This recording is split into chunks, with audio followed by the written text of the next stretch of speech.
tout ça.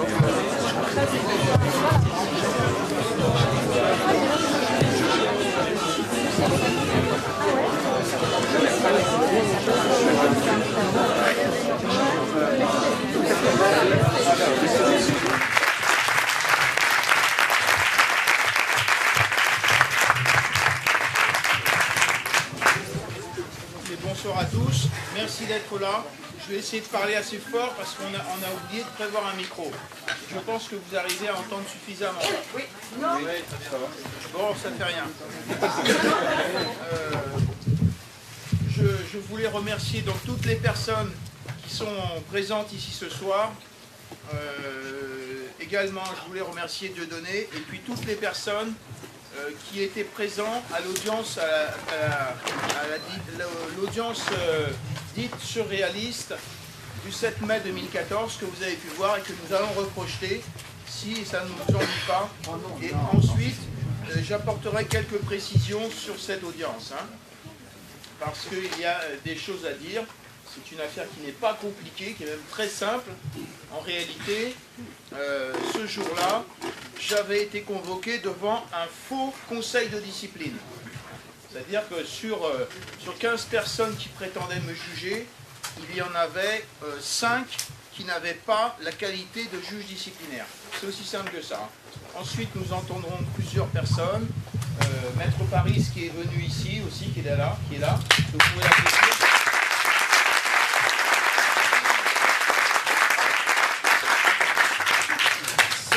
C'est un avocat qui est inscrit au barreau de Rouen. Et pareil, omission financière, procédure disciplinaire. Le bâtonnier de ce barreau avait même retiré son nom pour l'empêcher du tableau des avocats, pour l'empêcher de plaider une affaire devant le Conseil constitutionnel. C'était mardi dernier. On s'en expliquera et on vous donnera quelques indications, quelques précisions. Donc, si vous voulez, on va pouvoir commencer en projetant la fameuse vidéo de l'audience surréaliste. À tout de suite. Ce sont tous les gens qui siègent donc au Conseil de discipline régionale. Et vous avez 28 d'entre eux qui siègent sans droit ni titre, c'est-à-dire qu'ils n'ont pas le droit de siéger, parce qu'ils, d'une part, parce qu'ils ont été désignés irrégulièrement, et d'autre part, parce que lors de la délibération qui les a désignés étant illégale, eh bien, ils n'ont pas le droit de siéger. Voilà, merci. On va essayer de faire des photos des faussaires. Bonjour.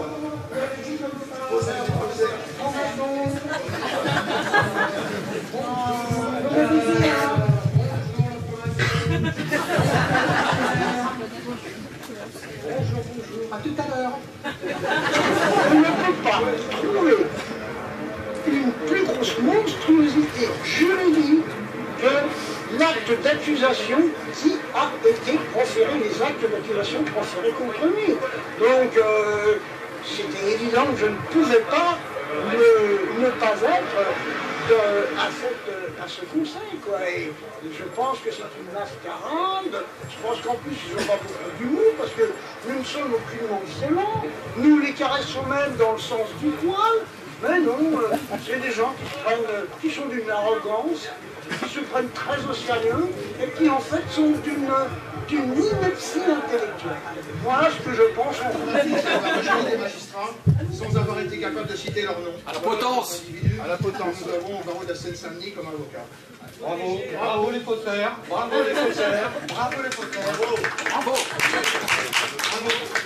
Il est installé au 74 boulevard Jean Jaurès.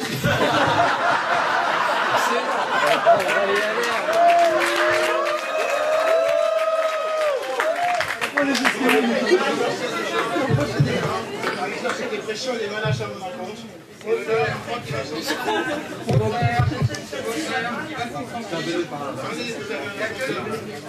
Les billets sont alignés. Les billets sont alignés.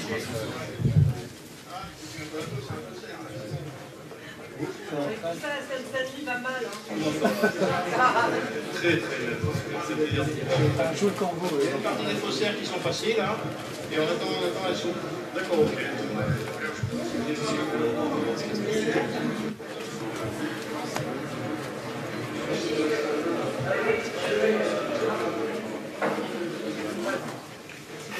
toi. Écoute, Ça va être une audience. c'est la moindre des choses.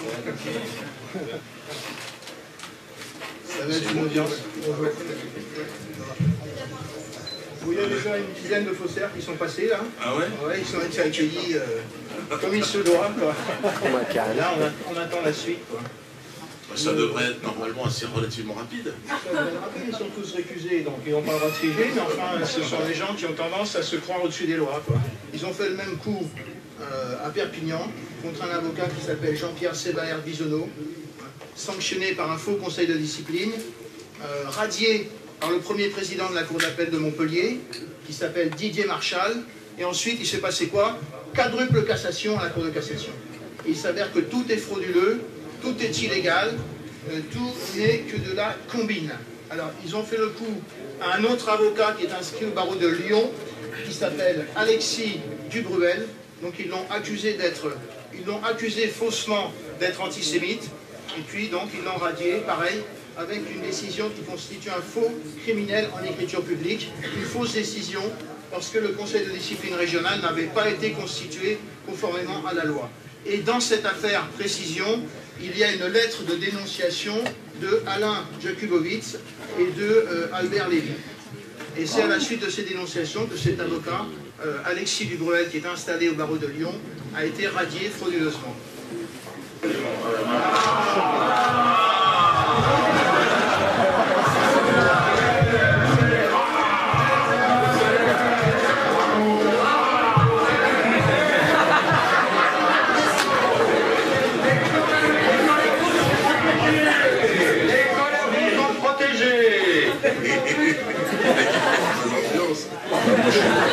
Solidarité pour mon avocat, mais aussi pour l'homme, parce que je trouve que c'est quand même, on est arrivé à un degré là, un degré de pourriture absolue. Alors, ce que je viens d'indiquer à monsieur, je vous l'indique aussi à vous, vous rangez vos appareils photo, à défaut, vous quittez la salle. C'est pas président du conseil de discipline. Je vais monter tes papiers tout de suite. C'est pas président du conseil de discipline. Chez toi, c'est ça qu'il faut aller voir. Vous savez très bien. Vous savez pas. 3, 4, 5, 6, 7, 8, 9, 10, 11, 12, 13,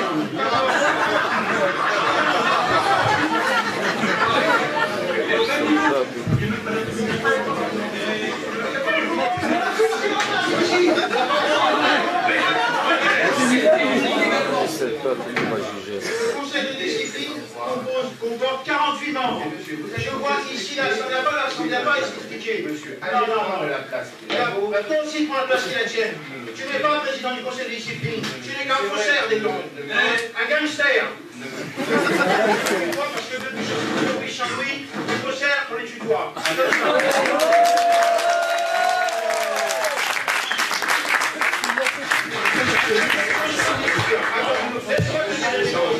Laisse-moi te dire une chose.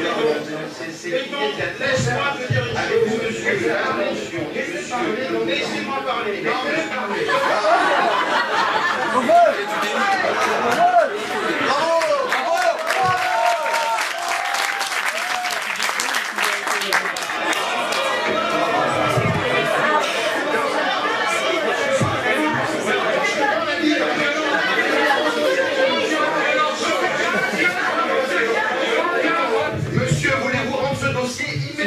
On va venir ici, on va faire la vérification du dossier. Monsieur, je vous invite à venir rendre ce dossier immédiatement. Non, monsieur, je vais le rendre comme j'aurais fait la vérification du dossier pour voir ce qu'il y a dedans, pour savoir si c'est contradictoire.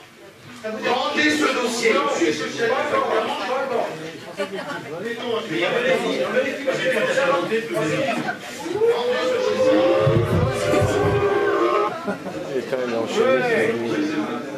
Là, il y a des lettres qui ne m'ont pas été communiquées, monsieur le faux président. C'est ce que ça veut dire. C'est en fait dur. Des lettres qui n'ont pas été communiquées.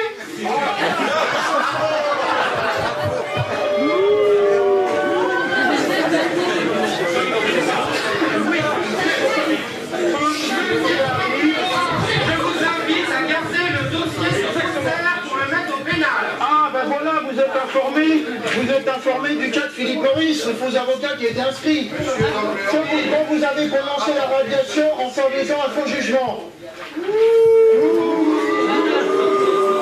J'ai été convoqué devant l'Assemblée Générale d'un prétendu Conseil de discipline qui comporte 48 membres. Donc la moitié, c'est 24. Alors, je ne vois pas ici 24 juges, donc on n'est pas en Assemblée Générale, c'est pas le Conseil de discipline régionale. Deuxièmement, je vous demande maintenant, et j'ai souhaité consulter ce dossier pour y trouver le rôle de l'audience. C'est bien normal. Il n'était pas affiché sur la porte d'entrée, donc c'est déjà une irrégularité. Eh bien, je vous demande de dresser immédiatement le rôle de l'audience avec le numéro de RG de l'affaire. Comme je vous l'ai demandé ce matin, par télécopie, je vous ai demandé de m'apporter le rôle de l'audience avec le numéro de RG de l'affaire, avec le nom des juges qui siègent. Hein, et que tout soit en règle. Après, nous procéderons à la vérification d'identité pour savoir si les gens qui siègent sont bien des gens qui ont été élus ou pas élus, s'ils sont récusés ou pas récusés. Voilà. Donc je vous demande de bien vouloir procéder à cette formalité obligatoire, puisque vous pensez être président de juridiction, vous devriez vous savoir ça, j'ai pas besoin de vous l'apprendre. La réponse de monsieur Détente, s'il vous plaît. Aidez-moi. Je suis pas très discipliné, hein. Non, il est timide. Moi, c'est quelque part. La réponse, s'il vous plaît. C'est pas compliqué. Vous dressez le rôle, vous mettez sur la liste. On va faire une crise cardiaque ou pas? De chaque personne. Vous mettez une fois comme vous voulez. Eh ben, on a déjà donné la liste, il n'a pas voulu le faire. Ben parce que c'est une justice de caboulard alors. Mais j'ai des caboules comme vous disiez. Vous pensez que c'est moi qui suis à côté de la blague? Pourquoi me fait temps? Donc il faut le nom des juges. Absolument. C'est une obligation. Et vous avez ici un juge qui vous parle. Je constate, malheureusement, qu'à plusieurs reprises, M. Déton n'a pas répondu et il me garde le silence.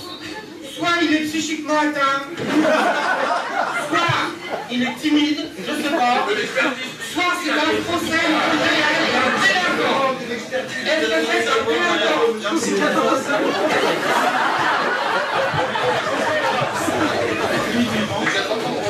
Et le dossier vous attend donc vous jugez selon la loi et pas votre loi, la loi française. Il y a des intérêts sur la Par précaution, il est là.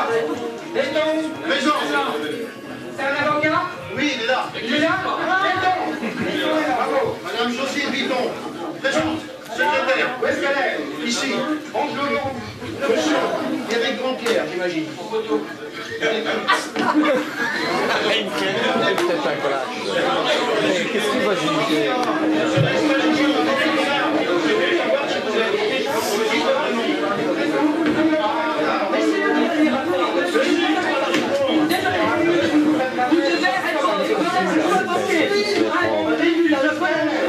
Qui va juger de sa carrière et vous devez répondre sur votre niveau de votre identité. Je suis perdu. Vous devez votre carrière.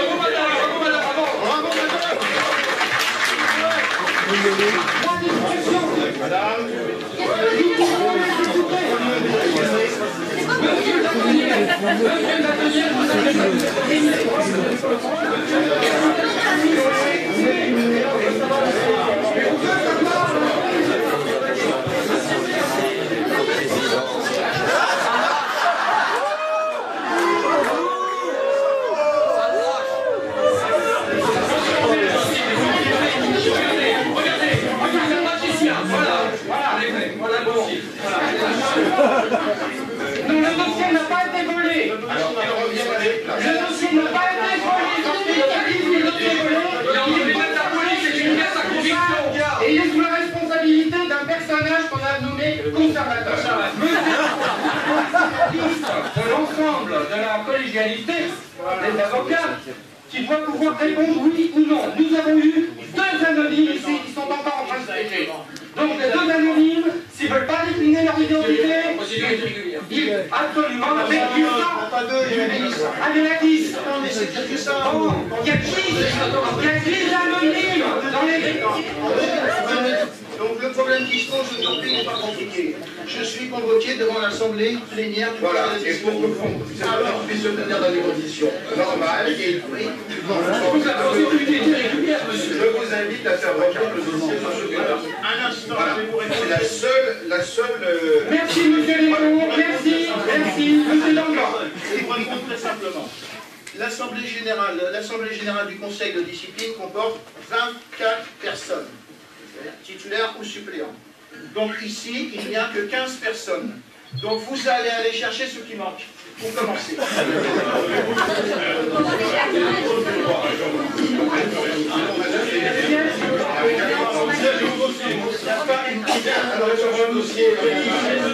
L'Assemblée générale, donc C'est pas une assemblée générale, c'est une formation plénière. Nous avons atteint le quorum. Nous pouvons siéger normalement. Si le cas nous revenait, nous pourrions peut-être commencer à siéger normalement. Tu commences oui,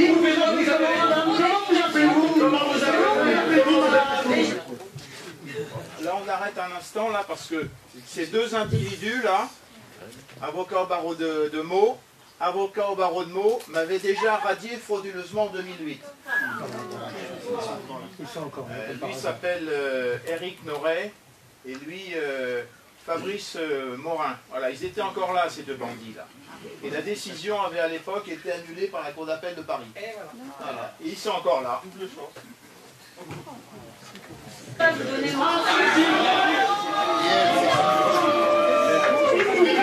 S'il vous plaît, il faut qu'on fasse une conciliation. Plutôt, demande simplement pour diriger l'audience de prendre la feuille de présence qui se trouve dans le dossier. Je demande au conservateur de me donner cette feuille de présence qui est dans le dossier. Et il n'y a pas de feuille de présence. Il n'y a pas de feuille de présence. Comment voulez-vous tenir une assemblée sans feuille de présence? Rapport d'instruction, si j'annuité, il n'y a pas de feuille de présence. Il n'y a pas de feuille de présence. S'il vous plaît. Pas de feuille de présence. Ça suffit maintenant, monsieur. Vous êtes un fauchard, vous n'avez rien à faire ici, monsieur, mais en plus vous êtes réclamé et vous êtes en train de faire des actes de procédure. C'est une forfaiture. Voilà. Tout dans la douceur. Je constate. Bon, là, donc ces deux-là, François Déton et Josine Bitton, ne sont pas juges disciplinaires. Hein. Ce sont des personnes qui avaient été désignées juges disciplinaires en décembre 2013 et en janvier, le 16 janvier 2014, j'ai fait un recours en annulation de leur désignation et ce recours est suspensif. Donc ces gens-là étaient ici en fraude à la loi. Un ancien policier, ça? Hein. Alors lui, c'est l'ancien maire socialiste de Montmorency. Hein. D'accord. Je constate que le Conseil n'est pas en situation de pouvoir... Je constate que le Conseil n'est pas de situation avec Vous êtes récusé parce que vous êtes récusé. Pas en situation de Parce pouvoir qu'il est récusé. examiner les faits pour lesquels il est saisi Oui, mais il n'a pas besoin de les récuser. Il ne faut pas les examiner ou les récuser. et que par conséquent, je renvoie l'audience. Je renvoie l'audience.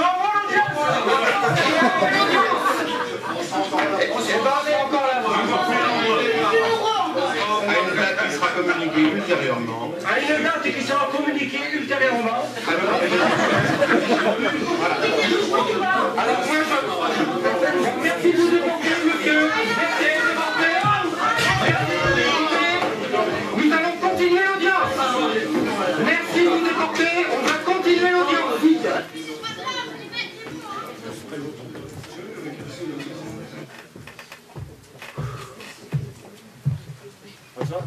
Ouais, c'est bon, ouais.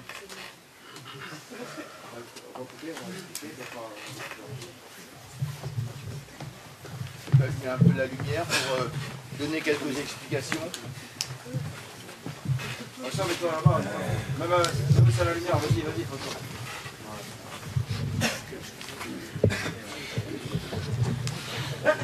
Donc ça, c'est la fameuse séance du 7 mai 2014 devant ce faux conseil régional de discipline.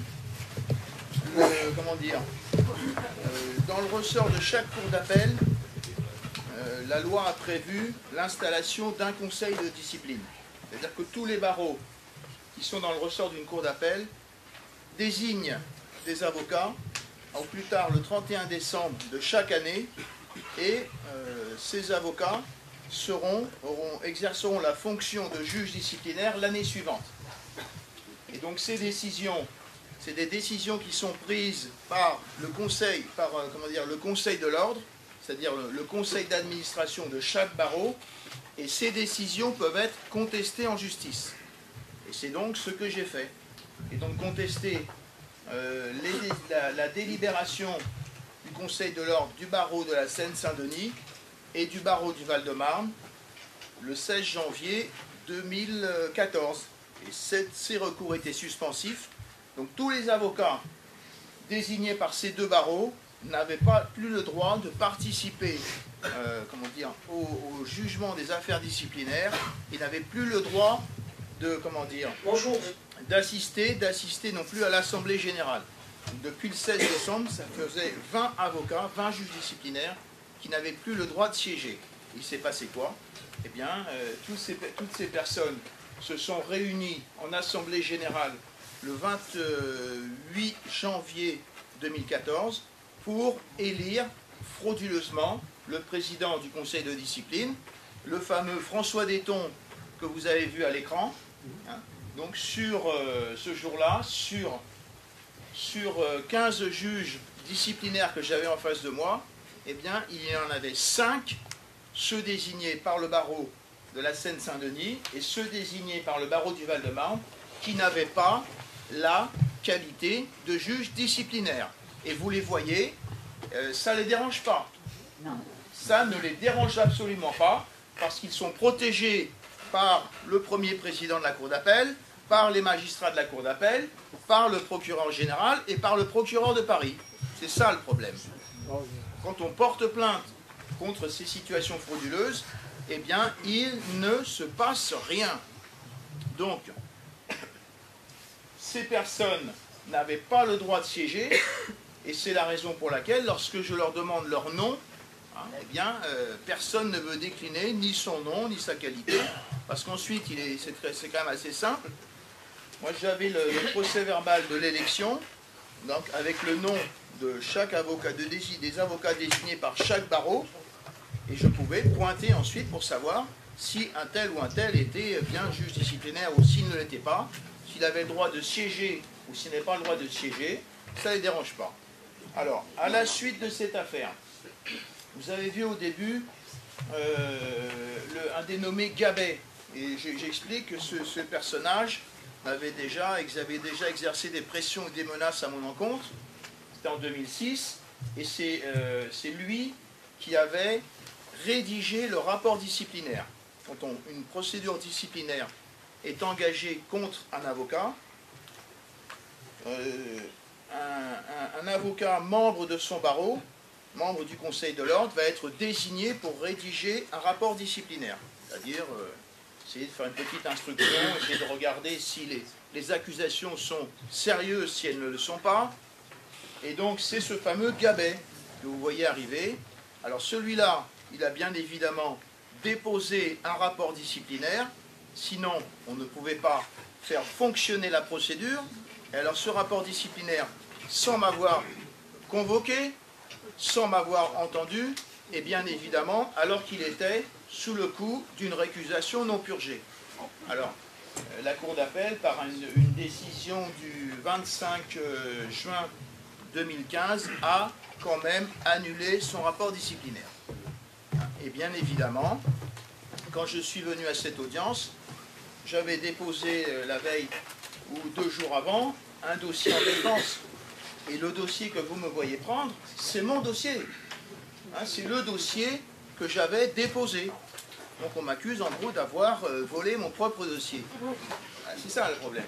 Je prends ce dossier pour une raison simple, c'est que je sais que le fameux François Detton, qui n'est rien du tout dans cette affaire, a déjà rédigé la décision. Et je la trouve dans le dossier. Je la trouve de manière manuscrite. Hein. Moi, j'avais déposé uniquement des conclusions de nullité, nullité de la citation, d'avoir à comparaître, nullité du rapport disciplinaire. Tout était rejeté, bien sûr, de la main de Déton. Et il y a une vidéo qui a été publiée sur le compte Meta TV, dans laquelle, à un moment, on voit quelques images et on voit tout un tas d'écritures manuscrites.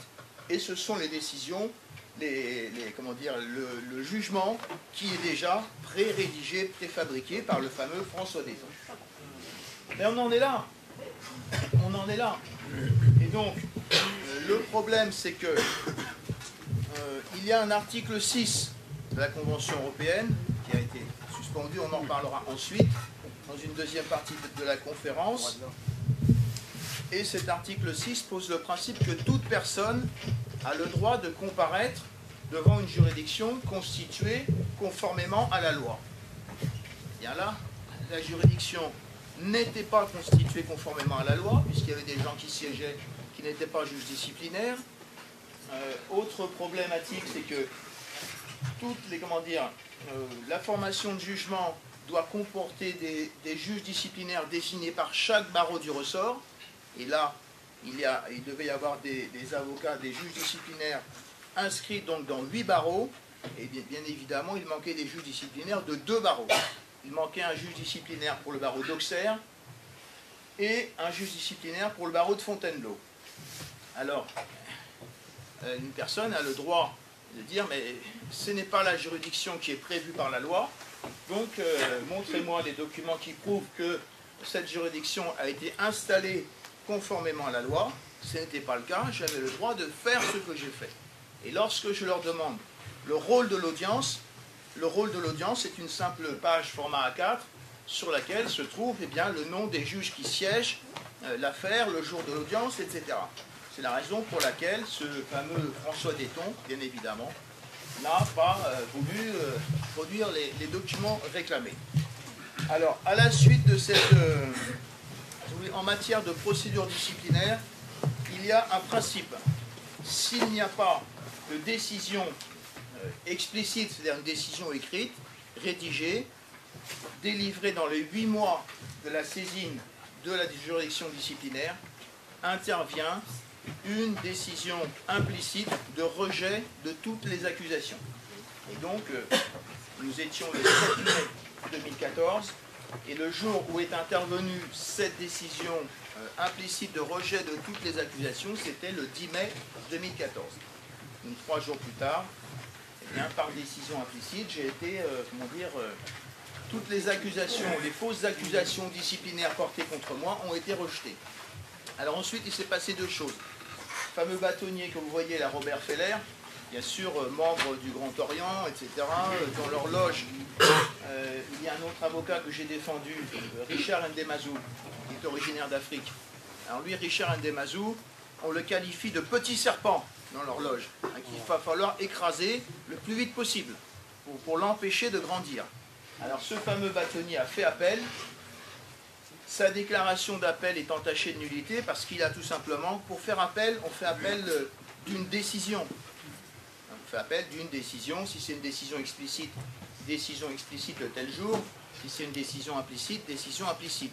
Et dans sa déclaration d'appel, il a tout simplement oublié d'expliquer qu'il faisait appel de la décision implicite du 10 mai 2014. C'est venu devant la cour d'appel, qui bien sûr a rejeté cette nullité. Pour eux, ils ont le droit de tout faire, et pour nous, on a le droit de rien faire. 5 magistrats ont refusé de rejeter la nullité de la déclaration d'appel, alors même que dans sa prétendue déclaration d'appel, n'est pas même visée la décision qu'il a attaquée. C'est ça la justice à la française. C'est comme ça que ça se passe en France. Donc peu importe. Alors nous étions, donc cette audience c'est le 7 mai 2014. Le lendemain, c'était le 8 mai 2014. Le monde entier fêtait la victoire sur le nazisme. Le monde entier, sauf une personne. Cette personne, c'est François Déton, l'ancien maire socialiste de Montmorency, qui a ce jour-là déposé une plainte contre moi en l'adressant, à une avocate générale qui s'appelle Marie-Noël Keller, pour lui dire que j'avais commis des infractions pénales en volant un dossier qui m'appartient, en exerçant des pressions et des menaces sur avocat, et puis,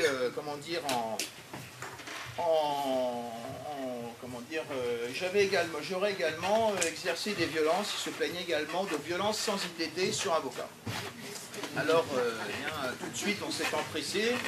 Cet avocat général qui siège à la Cour d'appel de Paris s'est empressé de transposer, juste une observation, bien sûr, cette plainte sur papier en tête du Conseil régional de discipline, et signé François Detton, président du Conseil régional de discipline. Le procureur général, ça ne le dérange pas. Le président de la Cour d'appel, ça ne le dérange pas, ça dérange personne. Donc tout de suite, on s'empresse d'adresser cette plainte au procureur de Paris, que tout le monde connaît aujourd'hui. Il s'agit de M.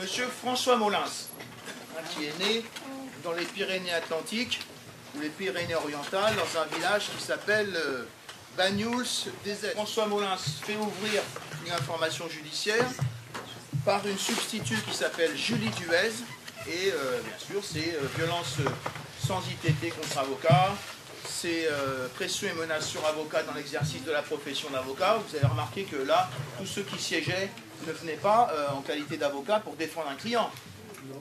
Des accusations complètement bidons. Et puis la dernière accusation, c'est vol. Vol d'un dossier au préjudice du Conseil régional de discipline.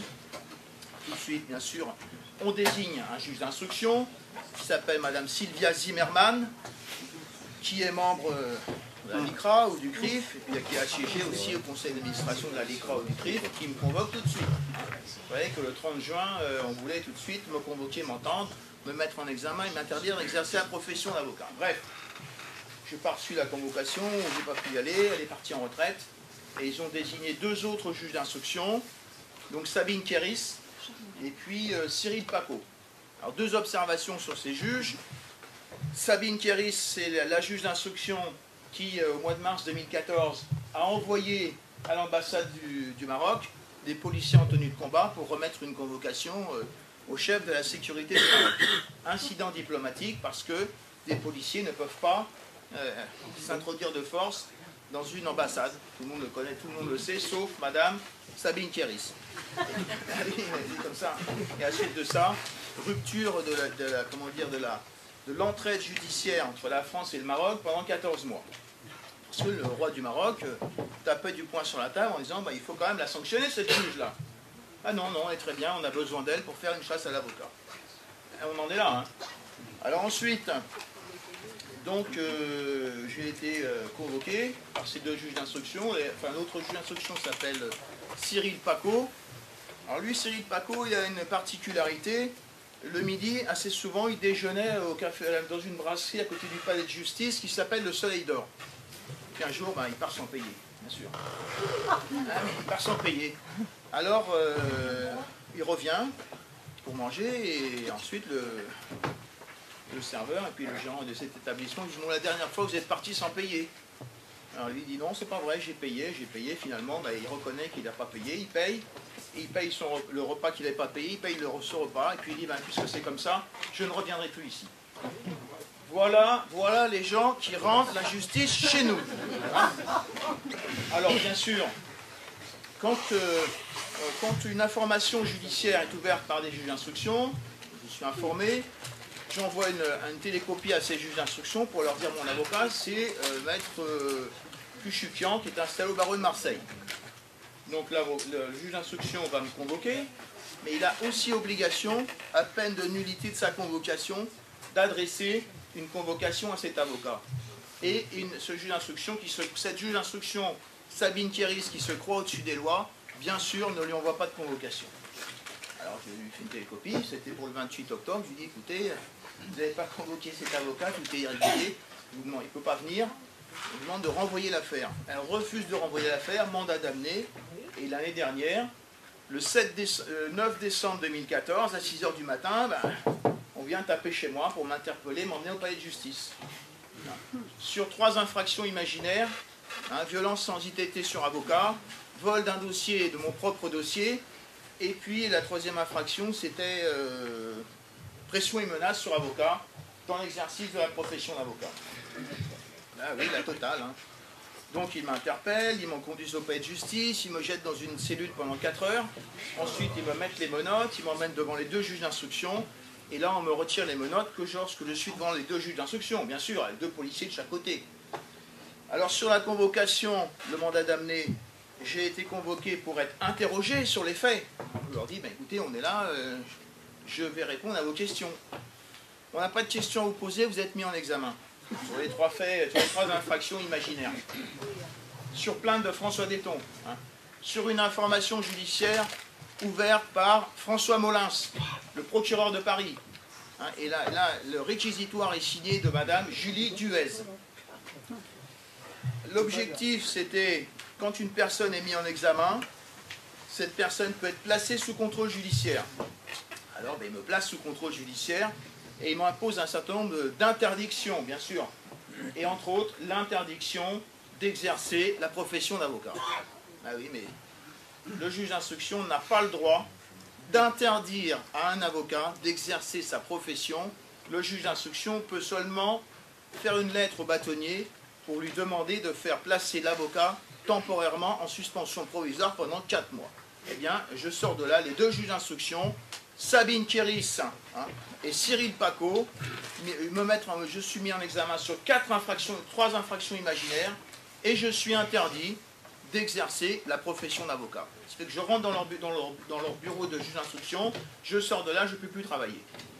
Alors la dernière fois qu'une situation de cette nature s'est produite, ça remonte à 20 ans. À l'époque, un avocat est mis en examen, un juge d'instruction qui ne se connaissait pas, qui se croyait au-dessus des lois ou qui n'était pas capable de lire et de comprendre les lois, le place sous contrôle judiciaire et lui le place en interdiction d'exercer la profession d'avocat. Il saisit la chambre d'instruction qui a refusé d'annuler la décision, Cour de cassation, la Cour de cassation casse en expliquant, attention, il n'y a que le Conseil de l'ordre qui peut placer un avocat en suspension provisoire. Mais encore à l'époque, cette situation avait fait, là c'était un seul juge d'instruction qui avait commis cette faute professionnelle. Là c'est 2 juges d'instruction. Et donc, il me place en interdiction d'exercer. Donc la procédure, je dépose immédiatement une requête au juge d'instruction pour lui dire, bah, vous n'avez pas le droit de me placer en interdiction. Ah non, juste une dernière précision. À l'époque, il y a 20 ans, donc ça avait fait un scandale dans la profession d'avocat. Et en plus, scandale au Parlement, qui était remonté jusqu'au Parlement. Le Parlement avait modifié la loi en rajoutant dans l'article 138 du Code de procédure pénale un alinéa pour bien expliquer au juge d'instruction, vous avez le droit d'interdire à quelqu'un d'exercer sa profession, sauf pour un journaliste et un avocat. Noir sur blanc. Alors je fais une requête pour demander à ces 2 juges d'instruction de suspendre cette interdiction illégale. Le juge d'instruction a 5 jours pour répondre. Si au bout de 5 jours il n'a pas répondu, je peux saisir la chambre d'instruction pour faire annuler la suspension. Et là il se passe quoi? Eh bien cette juge d'instruction, Sabine Kéris, d'abord, elle prend les réquisitions du procureur, bien sûr, et la procureure s'appelle Julie Duez, qui répond par écrit, ah non, non, il faut le laisser en interdiction d'exercer, tant que le Conseil de l'ordre ne l'a pas placé en suspension provisoire. Voilà une procureure de la République qui devrait être virée, parce que nous payons des impôts pour lui verser des rémunérations à la fin du mois, pour requérir l'application de la loi, et qui ici, expressément, requiert le contraire de l'application de la loi. Ça, c'est la dictature. Alors, la juge d'instruction Kéris, bien sûr, qui était aux ordres du parquet, c'est-à-dire de M. François Molins, répond dans son ordonnance, elle répond, je ne vais pas retirer cette interdiction parce que je n'ai pas le droit de vous l'infliger. Voilà.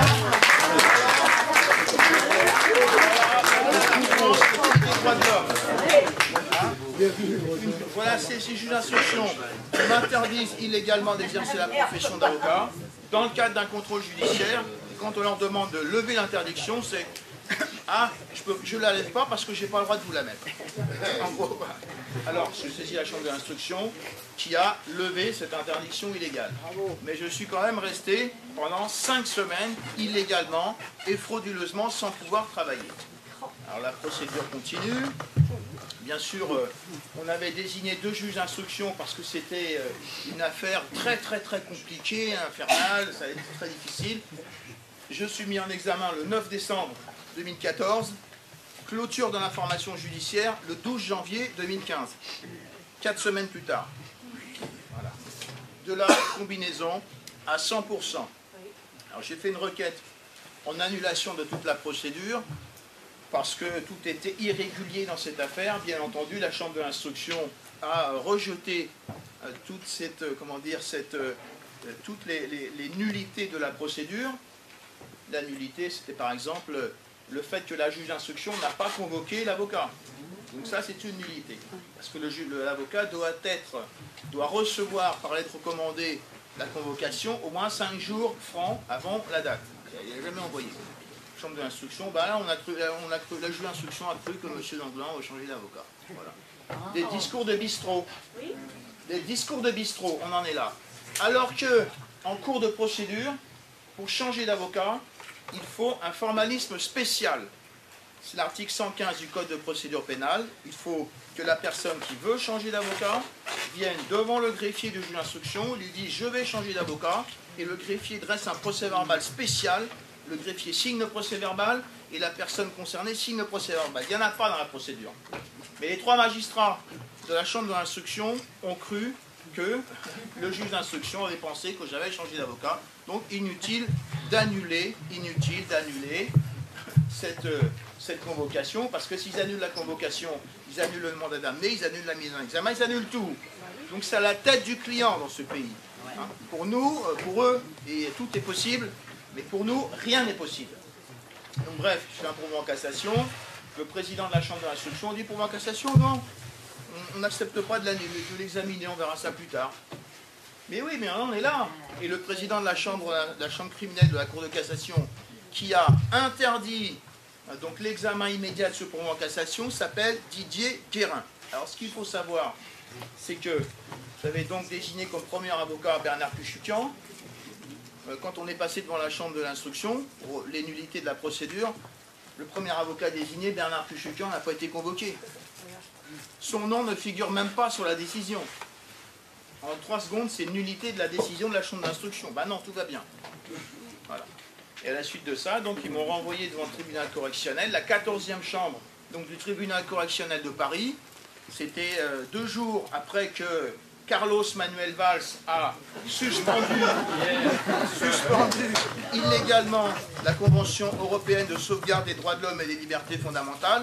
Ça, c'est la 3e partie de notre intervention. Après, on en reparlera. Eh bien, plus de suspension de la Convention européenne, c'est-à-dire plus de procès équitable. Un procès qui n'est pas équitable, c'est un procès truqué. J'arrive là, j'avais cité 4 témoins par huissier. Le président, qui s'appelle Bruno de Blois, dit « Ah ben non, les témoins, on a décidé, on ne les entendra pas. » Voilà le pays des droits de l'homme et de la bravitude. Hein? Moi, président, la justice sera indépendante. Attendez, qu'est-ce que ça veut dire? Non, mais on en est là. Décision rendue à moins de 24 heures. C'est-à-dire que je passe, l'audience se termine le 26 novembre à 17 h. La décision est prononcée le lendemain à 13h30. Hein? Et donc, ils m'ont déclaré coupable de vol de dossier, vol de mon propre dossier, hein, et pression et menace sur avocat dans l'exercice de la profession d'avocat. Bien entendu, je n'avais pas été renvoyé devant le tribunal correctionnel pour violence sans ITT sur avocat, parce que quand on lisait les déclarations du fameux François Detton, là, et de la fameuse Josine Bitton, hein, les consorts Detton et Bitton, quand on lisait leur procès verbal et qu'on leur posait la question « Est-ce que vous avez été victime de violence ?», la réponse c'était non. Et j'avais quand même été mis en examen pour violence sans ITT sur avocat. Voilà la France telle qu'elle fonctionne. Donc ces 3 juges, alors l'audience, les réquisitions ont été prises par une procureure vice qui s'appelle Bernadette Anton Bensoussan, qui a requis 5 années d'interdiction d'exercice de la profession d'avocat avec exécution provisoire, hein, bien sûr. Elle n'avait pas de requis de prison avec sursis, elle avait requis 5 années d'interdiction de la profession d'avocat avec exécution provisoire. Décision le lendemain. Donc les 3 juges qui ont prononcé cette décision qui caractérise une justice de type section spéciale sont le président Bruno de Blois. Le premier assesseur s'appelle Michel Salzman, c'est un juge de proximité, c'est même pas un juge professionnel. Et le deuxième assesseur, c'est Jean-Marie Deniol. Alors ils m'ont déclaré coupable sur les 3 infractions, condamné à 6 mois de prison avec sursis, pour avoir consulté un dossier. C'est ça, pour avoir consulté un dossier. Pour avoir empêché la commission d'un crime. Parce que ces espèces de bandits-là, ils s'étaient réunis pour fabriquer un faux jugement. Donc, par mon intervention, par mon action, je les ai empêchés de commettre un crime. Et donc, je suis déclaré coupable de vol de mon propre dossier, de pression et menaces sur avocat. J'aurais volé le dossier de l'État, apparemment. Parce que le dossier n'est même pas dans la procédure. Le dossier n'est même pas dans la procédure. C'est-à-dire que le juge ne peut pas prendre le dossier et, en consultant les pièces du dossier, essayer de comprendre à qui il appartient. On en est là en France. Alors ensuite, les sanctions, c'est 6 mois de prison avec sursis, 5 années d'interdiction d'exercice de la profession d'avocat, bien sûr avec exécution provisoire, c'est-à-dire que je fais appel, je ne peux pas travailler, plus 15 000 € de dommages et intérêts au profit, avec exécution provisoire, au profit des criminels, des consorts, Béton et Biton, qui sont inscrits au barreau de la Seine-Saint-Denis et peut-être aussi inscrits au barreau de Jérusalem-Ouest. Donc on en est là. Alors ce qu'il faut dire et qui est très très important, c'est une décision qui caractérise une justice de type section spéciale, et on reviendra sur l'explication, pour 2 raisons. Premièrement, parce que la sanction qui m'a été infligée, c'est une sanction qui n'est pas prévue par le code pénal. Et en matière pénale, on ne peut pas prononcer une sanction si cette sanction n'a pas été prévue au jour de la commission des faits, c'est-à-dire le 7 mai 2014. Je m'explique. La sanction, c'est ce qui a été prévu par le code pénal, c'est soit une peine de prison ferme ou avec sursis, soit une interdiction d'exercer une profession. C'est l'un ou l'autre. Moi, ils m'ont mis les 2. Et ça, c'est pas prévu par le code pénal. Donc je suis condamné à une sanction qui n'est pas prévue par le code pénal. Deuxièmement, le principe en matière pénale, les recours sont suspensifs. Sauf, bien sûr, devant une juridiction, lorsque dans un pays, on instaure une justice de type section spéciale, c'est-à-dire quand on passe par perte et profit tous les principes traditionnels qui gouvernent la matière pénale, et un des principes essentiels, c'est l'effet suspensif des décisions. Donc moi, je suis condamné à une interdiction d'exercer la profession d'avocat. Clac, on me colle avec exécution provisoire. Je fais appel, mais je suis obligé de l'exécuter. Voilà le travail, et ceci, donc c'est la conséquence de l'intervention d'un certain nombre de personnes qui probablement, pour 90% d'entre elles, font partie de la loge du Grand Orient. Donc le plaignant, François Déton, l'avocat général de la Cour d'appel qui a transmis la plainte de Déton au parquet, c'est Madame Marie-Noël Teller. Ensuite, le grand responsable de toute cette affaire, c'est François Déton, le procureur de Paris, qui a donné instruction à sa substitut Julie Duez d'ouvrir une information judiciaire contre moi. Et puis ensuite, vous avez les 2 juges d'instruction, Sabine Kéris et Cyril Paco. Vous avez 3 juges de la chambre de l'instruction, dont Michel Vernier. Et puis vous avez le président de la chambre criminelle de la Cour de cassation, qui s'appelle Didier Guérin. Et puis vous avez ces 3 juges, donc Bruno de Blois, Jean-Marie Deniol et puis Michel Salzman. Donc ça fait presque une quinzaine de personnes qui tous ont régulièrement, en long, en large et en travers, violé les lois. Eh bien ça, c'est la conséquence du fait que Carlos Manuel Valls a suspendu la Convention européenne de sauvegarde des droits de l'homme et des libertés fondamentales. Lorsque l'on suspend le concept de procès équitable, on se retrouve dans des situations de cette nature. J'ai fait appel, je vais saisir certainement le juge d'application des peines pour lui faire constater qu'on m'inflige une sanction qui est interdite par le code pénal et le prier de bien vouloir la suspendre en fonction de sa bonne volonté. Alors, ce qu'il faut savoir, et qui est quand même essentiel, c'est que nous sommes vraiment aujourd'hui dans un système dans lequel cette justice est livrée à elle-même. Ils font ce qu'ils veulent. Il n'y a plus de loi dans ce pays. C'est ça la vraie difficulté. C'est ça la difficulté auquel nous sommes confrontés. Parce que chacun peut bien comprendre que à partir du moment où il n'y a pas, on accuse une personne du vol d'un dossier de procédure, ce dossier n'est pas dans la procédure, c'est la relaxe automatique. C'est la relaxe automatique, pression et menace sur avocat dans l'exercice de la profession d'avocat. Eh bien, il faut d'abord expliquer sur quel dossier, pour empêcher tel avocat d'intervenir dans quel dossier. Mais là, il n'y a pas de dossier, il n'y a rien, on parle de rien. Vous avez bien vu, ils viennent exercer une fonction juridictionnelle. Alors, juste un détail. Dans le même article qui prévoit les pressions et menaces sur avocat, il y a aussi pression et menaces sur une personne exerçant une fonction juridictionnelle. Alors, je fais remarquer au président, le fameux Bruno Deblois, que je ne suis pas convoqué pour pression et menaces sur personne exerçant une fonction juridictionnelle.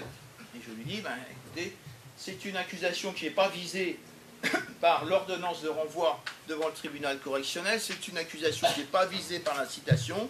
Ben, si vous voulez me juger sur cette infraction-là, il faut me poser la question. Est-ce que vous me posez la question pour savoir si je suis d'accord pour être jugé sur une infraction sur laquelle je n'ai pas été convoqué? Il me dit, c'est moi qui ai dirigé le débat, je ne pose pas la question. Et il me condamne sur cette infraction sur laquelle je n'ai pas été convoqué, qui n'est pas visée, etc. etc. C'est de l'escroquerie par jugement. C'est de l'escroquerie par jugement, parce que dans cette affaire, nous avons le fameux François Letton qui a fabriqué le 28 janvier 2014 un faux procès-verbal pour se prétendre président du Conseil régional de discipline, qu'il n'est pas, puisqu'il n'était pas juge disciplinaire. Sa qualité de juge disciplinaire, elle est suspendue le 16 janvier, et donc il ne pouvait pas se présenter à l'élection le 26 janvier. On en est là, mais ces gens-là, ces malfaiteurs, ça ne les dérange pas, parce qu'ils ont le procureur avec eux. Et toute la clique.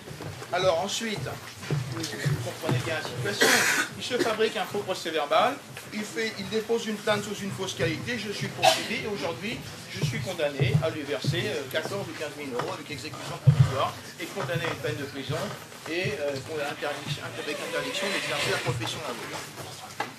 Je crois que vous pouvez bien comprendre à quel point nous sommes aujourd'hui dans un pays pourri, et à quel point tout le monde rigole lorsque nous entendons Carlos Manuel Valls nous expliquer que nos valeurs, la République, la démocratie, tout ce qui va avec.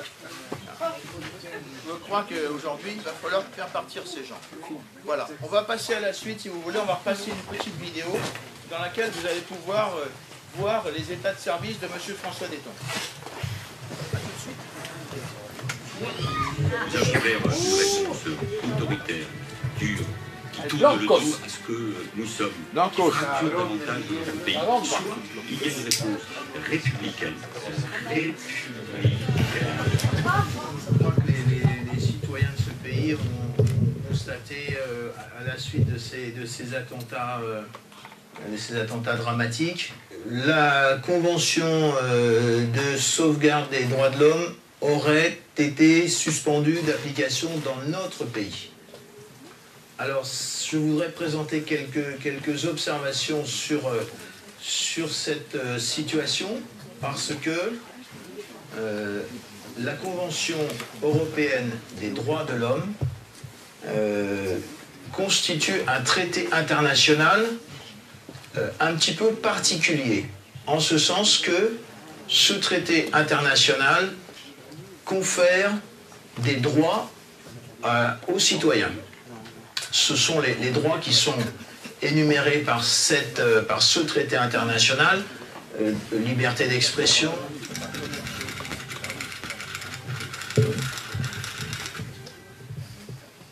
toute personne. Voilà, c'est ça, toute personne a droit à la liberté d'expression. Ça comprend liberté d'expression, liberté de recevoir, communiquer des informations. séparer express et sion. Expression, ouais. Ah, c'est antisématoire. Hein. Ah, là. Bon, allez-y, familial normal. Je vous en prie. Droit au procès équitable. Ah là là.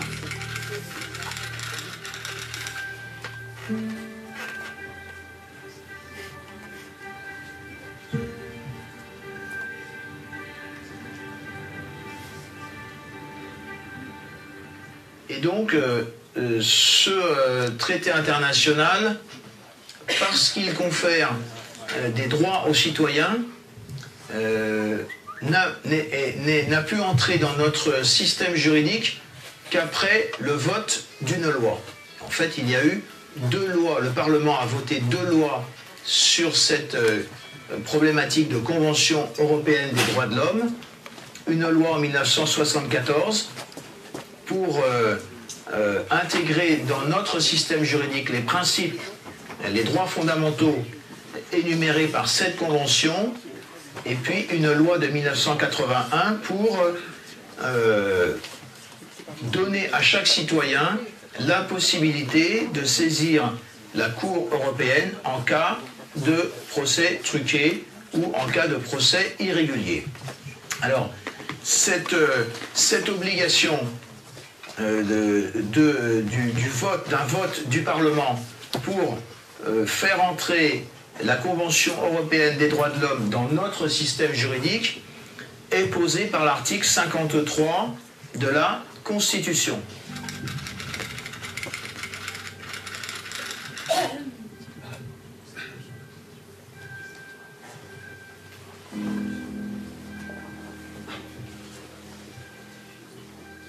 Conséquence, pour suspendre l'application de ce traité international, donc de la Convention européenne des droits de l'homme, il faut un vote du Parlement.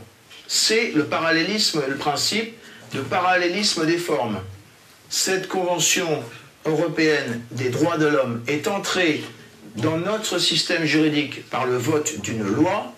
Pour en suspendre temporairement l'application, il faut en passer par une loi. Pas d'autre solution.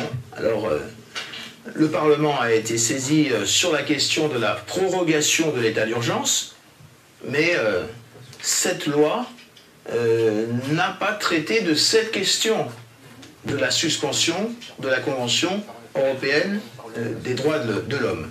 Donc, à ce jour, le Parlement n'a voté aucune loi pour suspendre l'application, même temporairement, de la Convention européenne des droits de l'homme. Le texte lui-même, cette Convention européenne des droits de l'homme, en son article 15, permet effectivement, dans certaines circonstances, de suspendre temporairement l'application de ce traité international qui confère des droits à tous les citoyens.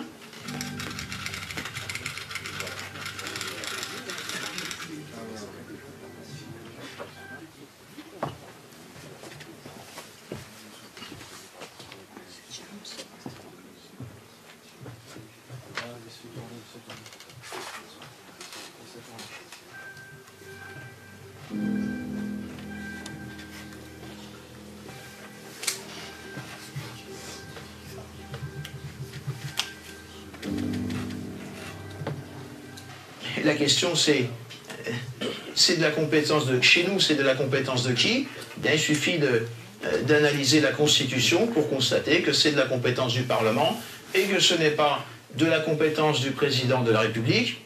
Bien, malheureusement, c'est M. François Hollande avec ses conseillers juridiques qui manifestement ne connaissent rien, n'a pas grand-chose.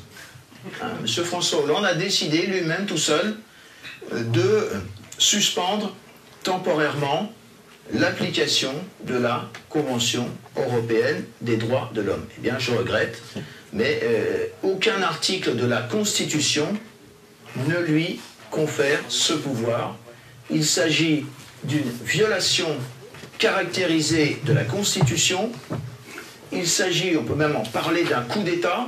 Je suis bien placé pour en voir les effets, puisque 2 jours plus tard, j'ai été condamné dans une procédure entachée par de très graves irrégularités à une sanction pénale non prévue par le Code pénal.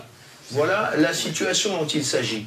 Je vais vous faire peut-être une observation pour en terminer sur cette question, en faisant une comparaison avec la Russie. Tout ce qui touche ces affaires de convention européenne découle de la mise en place du Conseil de l'Europe. Et le Conseil de l'Europe, c'est une institution qui n'a rien à voir avec la communauté européenne. D'un côté, la communauté européenne avec la Commission, ces institutions qui visent à réglementer les affaires de commerce essentiellement, et de l'autre côté, le Conseil de l'Europe, une autre institution qui regroupe environ 40 pays. La Russie n'est pas membre de la communauté européenne, la Russie est membre du Conseil de l'Europe. Donc dans la constitution russe, toutes les questions qui touchent à la Convention européenne relèvent de la compétence exclusive du Parlement. Eh bien, le 1er décembre 2015, le Parlement russe s'est réuni et a voté une décision posant le principe que les décisions de la Cour suprême russe ont valeur supérieure aux décisions de la Cour européenne. C'est leur droit et c'est une application correcte, régulière du système institutionnel russe, de leur constitution dans ce pays, comme chez nous. Hein. La régulation, le maintien en vigueur ou tout ce qui touche la Convention européenne des droits de l'homme relève de la compétence du Parlement et non pas du président de ce pays. Donc en Russie, ce n'est pas Vladimir Poutine dans son cabinet qui a décidé que les décisions de la Cour suprême russe auront valeur supérieure aux décisions de la Cour européenne, c'est le Parlement. Et bien chez nous, qui nous prétendons être le pays des droits de l'homme et des libertés fondamentales, alors que la suspension temporaire de la Convention européenne relève de la compétence exclusive du Parlement, chez nous, c'est François Hollande qui s'est habillé, qui a revêtu la tenue du petit dictateur et qui a, dans notre dos, sans demander rien à personne, suspendu l'application de cette convention internationale, à savoir qui nous a privés du droit au procès équitable et des libertés qui en découlent.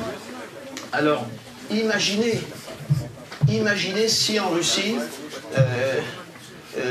cette fonction qui relève de la compétence du Parlement avait été exercée par le président de leurs institutions, M. Vladimir Poutine. Alors là, les médias de notre pays en auraient fait la une, et des tartines, et des articles dans l'Express, dans Le Point, etc. Bref, vous voyez que, en fin de compte, un pays, la Russie, là-bas, on respecte ses institutions, ici on ne la respecte pas. Et en plus, on nous a mis en place l'état d'urgence, mais justement pour nous empêcher de venir manifester et de venir protester contre cette situation. Alors aujourd'hui, je crois qu'on s'aperçoit que des perquisitions ont lieu chez des gens qui n'ont rien à voir avec la mouvance... avec la mouvance terroriste. Je crois que j'ai vu une personne qui pratique la religion musulmane et qui est infirme, qui est aveugle. On est venu perquisitionner chez lui, on a tout cassé. Et qu'est-ce que ça veut dire? Qu'est-ce que ça veut dire? J'ai vu une perquisition dans un restaurant. Hein, le restaurant fonctionne, il est 20h ou 20h30 et il y a 50 policiers qui entrent en tenue de combat pour bousculer les tables, qui vont réchausser, qui cassent les portes de la cuisine alors que les portes ne sont même pas fermées à clé, qui montent au premier étage et qui renversent tous les dossiers de comptabilité. Il est 20h30 dans ce restaurant de banlieue parisienne. Tout est calme. Les clients dînent tranquillement. Quand soudain, des policiers font irruption. Ils sont des dizaines, lourdement armés. Les caméras de vidéosurveillance capturent la scène. 3 jours après, le propriétaire du restaurant est encore sidéré. C'est impressionnant, vous voyez 40 policiers débarquer d'un coup, on ne sait pas ce qu'ils cherchent, apeurés, choqués. Que cherchent les policiers? Pas de réponse. Mais dans le sous-sol du restaurant, leur passage est encore visible. Donc ça c'est la première porte qui sont venues casser, c'est celle qu'on voit sur les caméras. Ils ont dû mettre peut-être une dizaine de coups de bélier, facile. Alors qu'elle est ouverte. Après, mais... On a poigné, on t'a ouvert à l'école. Ils cassent 3 portes les unes après les autres, sans même s'assurer qu'elles sont fermées. C'est une cabine de douche derrière, donc la porte n'a pas été fermée que de l'intérieur. Et là, comme il n'y avait personne, la porte était ouverte, donc ils l'ont cassée. Je pense qu'ils s'en sont aperçus au bout de 2-3 coups parce que j'ai l'impression qu'ils l'ont pas cassé comme ça. Bravo Carlos Manuel Les policiers interviennent sans autorisation d'un juge. C'est la préfecture qui a déclenché cette perquisition. Selon elle, il existe des raisons sérieuses de penser que se trouvent des personnes, armes ou objets liés à des activités à caractère terroriste. Et pourtant, seul le propriétaire du restaurant s'est fait contrôler. Une fois arrivé au bureau, il fouille aussi, il jette tout ce qui est classeur, armoire par terre sans vraiment fouiller, sans conviction, quoi. Une fois que tout est terminé, ils me disent que finalement ils n'ont rien trouvé, que je n'irai pas en garde à vue, et ils me souhaitent une bonne soirée.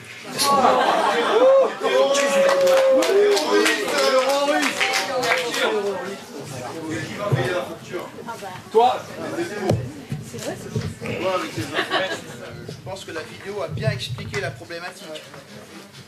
La Convention européenne de sauvegarde des droits de l'homme et des libertés fondamentales, c'est un traité international qui confère des droits aux citoyens.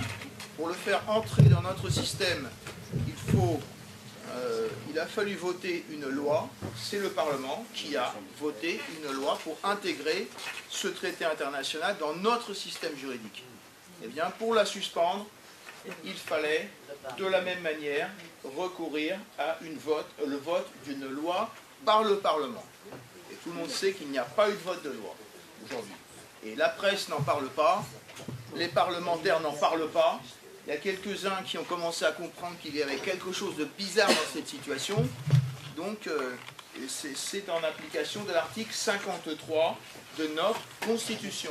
Un traité international qui confère des droits et des droits au profit des citoyens doit faire l'objet d'une loi pour être intégré dans notre système, et pour être suspendu, il fallait également une loi. Eh bien, en l'espèce, on a bien compris, c'est soit François Hollande, soit Carlos Manuel Valls qui ont pris la décision de suspendre ce traité international qui pose le principe du procès équitable. Je crois que chacun a compris qu'un procès qui n'est pas équitable, c'est un procès arrangé, c'est un procès truqué, c'est ouvrir la boîte de Pandore qui nous conduit directement à la justice de type section spéciale. Nous y sommes aujourd'hui. Vous voyez ce qu'ils m'ont fait au travers de la décision qui a été prononcée le 27 novembre 2015, 3 jours après que l'on ait suspendu illégalement cette convention. Alors que faire? Eh bien, c'est pas difficile. Je crois que là, bon, ce soir, c'est les élections. On va encore parler d'élections pendant quelques jours. Mais ensuite, ce que nous avons prévu de faire, c'est de former un recours en excès de pouvoir, c'est-à-dire un recours en annulation de la décision soit de François Hollande, soit de Carlos Manuel Valls, qui a suspendu illégalement ce traité, l'application de ce traité international.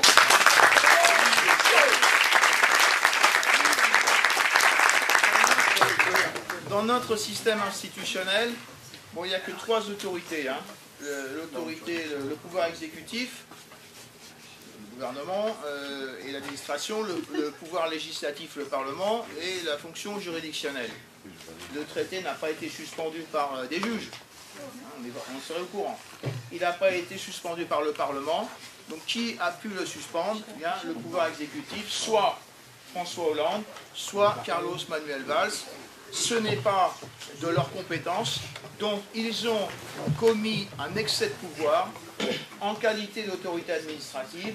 Conséquence, nous avons le droit de déposer devant le Conseil d'État un recours en excès de pouvoir pour tenter d'obtenir l'annulation et à tout le moins rapidement la suspension de cette décision.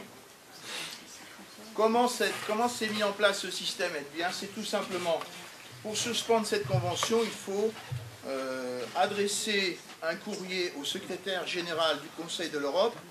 Le Conseil de l'Europe, c'est l'organe qui chapeaute la Convention européenne, et effectivement, le secrétaire général du Conseil de l'Europe a bien reçu un courrier. Il a reçu le 25 novembre un courrier daté du 24 novembre, et qui lui a adressé ce courrier? Une espèce de secrétaire juriste qui siège au sein du Conseil de l'Europe et qui a été délégué par le gouvernement français.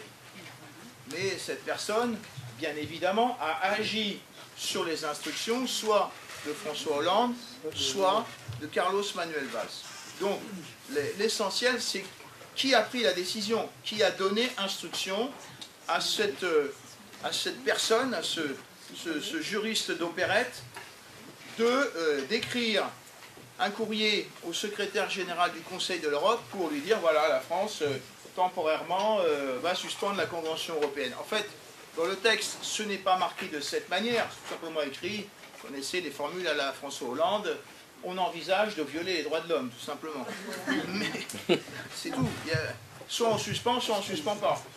Donc aujourd'hui, toutes les personnes qui le souhaitent peuvent bien évidemment déposer en leur nom un recours en excès de pouvoir, un recours en référé et suspension aux libertés fondamentales devant le Conseil d'État pour demander la suspension de la décision qui a été prise illégalement, soit par François Hollande, soit par Carlos Manuel Valls, de suspendre temporairement ce traité international.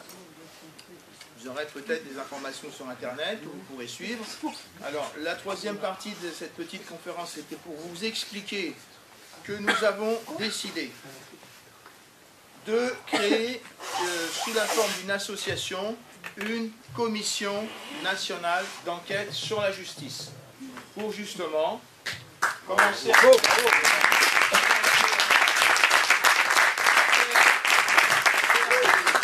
faire des rapports sur des sujets précis. Ici, ça dit que ça ne fonctionne pas. On ne parle plus de dysfonctionnement. Dysfonctionnement, c'est leur mot à eux. On n'est plus dans les dysfonctionnements. Là, aujourd'hui, c'est la justice de type section spéciale. C'est le président de la République qui prend les décisions ou le Premier ministre à la place du Parlement. Nous allons donc, dans cette commission nationale d'enquête sur la justice, définir des thèmes d'enquête, des sujets. La première enquête qui va être faite. Et le premier rapport qui va être déposé sera justement sur cette problématique de la suspension illégale de la convention, d'application de la Convention européenne, soit par le tandem de choc, là, François Hollande, soit par Carlos Manuel Valls. On va faire un rapport sur cette question. Il sera rendu public avec une vidéo et les choses n'en resteront pas là. Il y aura d'autres questions qui vont être abordées à chaque fois qu'une problématique se pose. Eh bien, il appartient aux gens, aux citoyens, de prendre attache avec cette commission nationale d'enquête qui aura un site internet et qui va dresser en quelque sorte, mettre à la disposition des citoyens, c'est-à-dire des propriétaires du système. Parce qu'il faut quand même leur rappeler. Vous posez une question? Non, juste rappeler que tout jugement est au nom du peuple français. Le sceau qui s'impose. Oui, il va falloir leur rappeler effectivement qu'ils siègent chez nous. Ils siègent chez nous. Mais chez nous. Chez nous. Chez nous. Dans nos palais de justice, dans nos institutions, c'est nous qui payons l'eau, c'est nous qui payons l'électricité, c'est nous qui payons les peintures, les travaux. Or, dans leur tête, dans leur cerveau, ils siègent chez eux. Voilà. Comme elle a dit Madame Bensoussan, elle est chez elle. Voilà. C'est son tribunal. Monsieur qui est dans la salle et qui a assisté à cette fameuse audience de justice de type section spéciale le 26 novembre 2015 à la 14e chambre du tribunal correctionnel de Paris, a entendu effectivement Madame qu'elle dit qu'elle est chez elle. Bensoussan expliquer qu'elle venait siéger dans son palais de justice. Et j'ai applaudi, on m'a viré. On m'a viré de la salle, je l'ai applaudi. T'es pas chez toi là? Non, voilà. Donc c'est la dictature, on est dedans. Il faut le dire. Donc ça c'est important. Maître, excusez-moi, est-ce qu'on peut porter plainte contre Sabine Kéris pour entrave à la justice dans la mesure où, ayant violé l'ambassade du Maroc, on n'a pas pu collaborer avec la police marocaine par rapport aux attentats du 13 novembre? A-t-elle une incidence directement? Pour elle, il n'y a pas de conséquences pour l'instant. Il n'y a pas de conséquences, mais ils font tout et n'importe quoi, il n'y a jamais de conséquences. C'est à cause d'elle, il n'y a pas eu de relation entre les services marocains et les services de police française, et au vu de ce qui s'est passé, de ce qui a été organisé. Le peuple dort, le peuple dort. Effectivement, il y a effectivement une immunité diplomatique pour tout ce qui touche l'activité diplomatique, sinon cette activité ne pourrait pas s'exercer. Et ici, il y a effectivement, il va falloir faire un rapport spécial. Effectivement, la Commission nationale d'enquête va se charger d'un rapport sur cette question, en expliquant effectivement tous les traités internationaux qui apportent cette immunité diplomatique, et venir citer le cas de cette juge d'instruction qui a effectivement, en mars, je crois que c'est le 14 mars 2014, envoyé des policiers... Qui a autorisé cette perquisition n'a pas souhaité répondre. Ils ne sont pas rentrés en costume cravate, ils sont rentrés avec gilet pare-balles et avec casque lourd pratiquement. Et le roi du Maroc a constaté que cette situation est intolérable. Il a demandé que cette juge d'instruction soit sanctionnée. Elle n'a pas été sanctionnée. Elle n'a pas été sanctionnée. Il appartenait à Madame Taubira d'ouvrir une comme par hasard, après, on a eu le 13 novembre. 13 novembre, une convocation au chef de la sécurité marocaine, et sur une affaire qui n'est pas très claire du reste. Et ensuite, le roi du Maroc a exigé des sanctions. Normalement, elle aurait dû faire l'objet d'une procédure disciplinaire, et puis au minimum être sanctionnée ou déplacée ou dégagée. Mais apparemment, suspendue, écoutez, dans n'importe quel pays, elle aurait été renvoyée. Voilà. Renvoyée, c'est tout. C'est le pays qui l'a commandé. Et alors là, ce qui s'est passé, c'est qu'elle n'a pas été sanctionnée, et que le roi du Maroc a donc suspendu l'entraide judiciaire entre la France et le Maroc pendant, je crois, 12, 13 ou 14 mois, en exigeant que cette juge d'instruction soit sanctionnée. Elle n'a pas été sanctionnée. Je crois que chacun a bien compris qu'effectivement, la collaboration, l'entraide judiciaire entre la France et le Maroc est, semble-t-il, décisive pour ce qui est de ces questions de lutte contre le terrorisme. On peut se poser des questions. Alors cette commission nationale d'enquête, vous avez la possibilité d'y participer. Vous avez un site sur Internet, vous prenez attache, et si vous souhaitez y participer en qualité de membre, ou en participer également au cahier de doléances qui va être publié en ligne. Et ce cahier de doléances va permettre aux gens de demander une enquête sur telle ou telle problématique. Exemple, le fait de ne pas pouvoir filmer une audience. Mais qu'est-ce que ça veut dire? Vous avez vu, par exemple, devant le Conseil constitutionnel, Maître Paris pourra vous le confirmer, qui est ici présent, bien, devant le Conseil constitutionnel, c'est filmé. Sauf si, et c'est filmé, c'est diffusé sur Internet. Sauf si les gens s'y opposent. Et nous, lorsqu'on va vouloir filmer, on va dire, ah non, c'est une infraction pénale, par ici, garde à vue, mise en examen, amende et tout ce qui va. Donc la Commission nationale d'enquête va exiger que les gens puissent, puisque la justice est rendue en public, puissent, comment dire, filmer les audiences et mettre les vidéos, les rushs sur Internet. Moi, un jour, à Perpignan, j'ai un juge qui me dit, je suis un avocat à Escobarreau de la Seine-Saint-Denis, 93. Un juge qui me dit, mais foutez le camp d'ici, on ne veut pas vous voir. On ne veut pas voir ici les avocats du 9-3. Mais est-ce que vous imaginez que c'est possible, une chose pareille? Et M. Ramirez, qui est là présent dans la salle, pourra vous le dire, il était témoin. Foutez le camp d'ici, on ne veut pas voir ici les avocats du 9-3. Vous imaginez la folie qui se propage dans la tête de certains de ces juges. Ici, c'est filmé. Mais c'est impossible. C'est impossible de pouvoir constater des situations de cette nature. Donc cette commission nationale d'enquête, les statuts vont être déposés prochainement. Et puis il y aura donc des enquêtes qui vont être faites, des rapports qui vont être déposés. Et puis dans ces rapports, il y aura des propositions de modification des textes, code de procédure civile, code de procédure pénale, visant à remédier aux situations qui paraissent aujourd'hui insolubles. Un exemple, lorsque les juges siègent en collégial, vous avez un seul juge qui va signer la décision. Déjà, ça paraît choquant. Ils sont à 3, et bien, on va exiger que les 3 juges signent.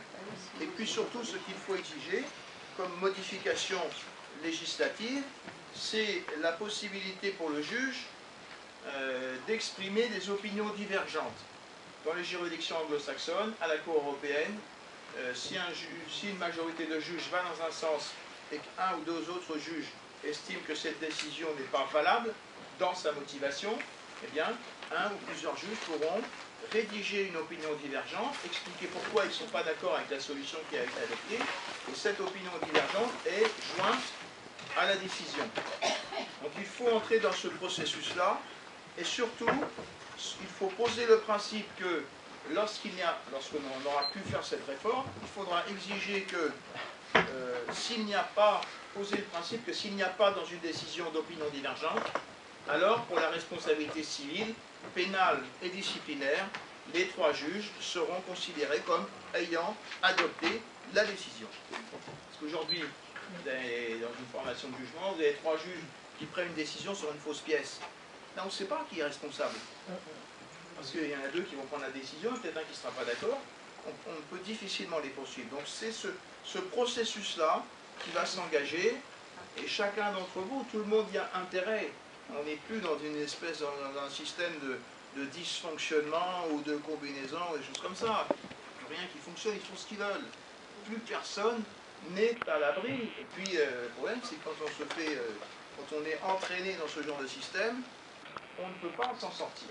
Parce qu'on n'a pas des juges qui veulent faire quelque chose. Est-ce que Maître Parès veut venir parler un petit peu? Revenez ici, là. Ils sont fatigués, Oui, Maître.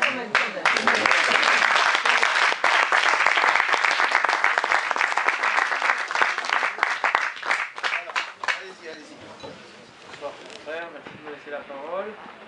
Le discours de Dangleon, vous l'aurez compris, est très dangereux. Donc j'émets des réserves. Mais en ce qui me concerne, j'aimerais vous dire qu'effectivement, il y a peut-être des problèmes. Alors, je tiens à vous rassurer, moi je suis avocat et j'ai confiance en la justice. C'est peut-être pas le cas de M. Dangleon, de Maître Dangleon. Moi j'ai encore confiance en la justice. Ouais. Je pense qu'en France, vous avez encore une excellente justice, une excellente magistrature, avec, comme partout peut-être, comme partout, j'entends, des difficultés avec certaines personnes. Ça existe, vous le savez, dans votre quotidien. Vous avez forcément un collègue ou une collègue qui ne vous aime pas. Vous avez forcément entendu parler d'affaires qui se sont mal passées. C'est la nature humaine et il faudra toujours faire avec. Mais après, il y a peut-être une difficulté qui se pose au niveau justement de la profession d'avocat, et c'est pour ça que j'ai pris l'initiative personnelle, j'en ai informé mon confrère, d'écrire en urgence une lettre à Madame Taubira. Parce que, mais il ne faut pas rire, hein, c'est notre ministre de la Justice. Ouais, c'est notre Madame ministre de la Garde des Sceaux. Justice. Pour l'instant, c'est encore elle qui a l'autorité. Et donc, c'est à elle qu'il faut s'adresser pour justifier qu'une chose anormale se produit. Quand on viole les enfants, on les sort de l'école, la juge, elle le sait, votre Taubira, elle le sait, elle ne fait rien. Il y a d'ailleurs une plainte contre elle dans ce domaine-là. Alors je m'en vais. Faire confiance aux institutions tant qu'elles sont en place. Faire confiance à l'institution qui te met la carotte jusqu'au bout, qui te strangule dans un commissariat qui viole tes enfants et qui te les enlève, et vous me demandez encore de leur faire confiance? C'est pas moi qui vous le demande. C'est dommage que vous sortiez. Bon, je vais terminer ce que je voulais vous dire. Donc, ce que j'ai constaté, c'est qu'en un mois dans ce pays, vous avez eu 3 événements, dont un qui me concerne, et je ne suis pas venu pour vous parler de mon cas. Mais vous avez eu 3 événements qui, à mon avis, objectivement, posent question, de par leur proximité. Premier événement absolument tragique, c'est l'affaire Skipility. Bon, voilà, vous avez un avocat, vous avez un bâtonnier, ces deux personnes se retrouvent ensemble et ça se passe très mal. Je ne peux pas en dire plus, mais voilà un point d'interrogation. Et ça se passe, je ne vais pas me tromper de date, le 29 octobre 2015. C'est bien ça? À Melun. Le soir même, c'est anecdotique, mais le soir même en Corse, vous avez un avocat qui se fait tirer dessus à l'armelot.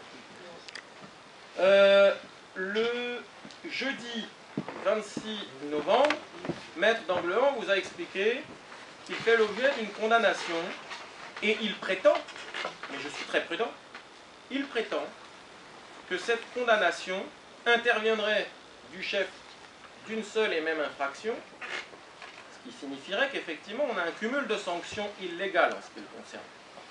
Je parle sous réserve, mais je dis que si ce que dit Maître d'Anglehan est vrai, à ce moment-là, c'est un deuxième point d'interrogation, moins grave certes, mais qui se pose quand même. Et vous avez un troisième point d'interrogation, et c'est là que je vous dis, un point d'interrogation, c'est le hasard. Deux points d'interrogation. Coïncidence? Mauvaise chance. C'est éventuellement la malchance, l'erreur.